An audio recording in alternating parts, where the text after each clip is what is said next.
So I'm going to take another short here. I'm going to aim for a new low of day.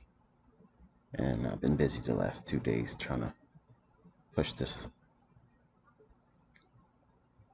So we're going to look for a target here. I'm going to wait for a correction, and then I'll measure that correction and find a swing projection off of that.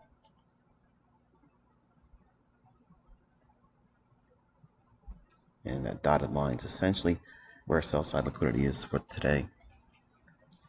New low day expected. That fair value gap I just drew, it just tapped the low end of it, so it's essentially institutional order flow entry drill back into an old key level, 87.25.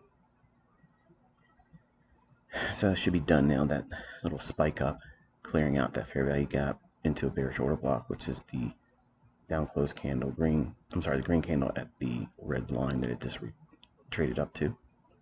So here's your new low of day and sell side liquidity,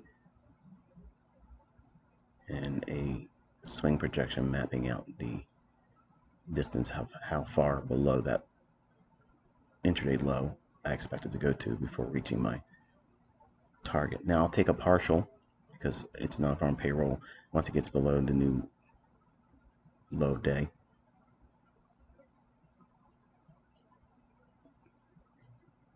All of this is crouching above liquidity. It means it's ready to pounce,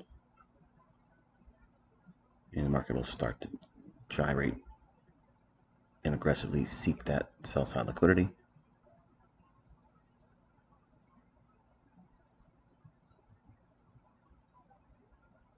It should snap down in there and grab it like it did there. And it took 5 off there, and you can see it's the same account. It'll hit my limit, and then I'll show you it's the entire account.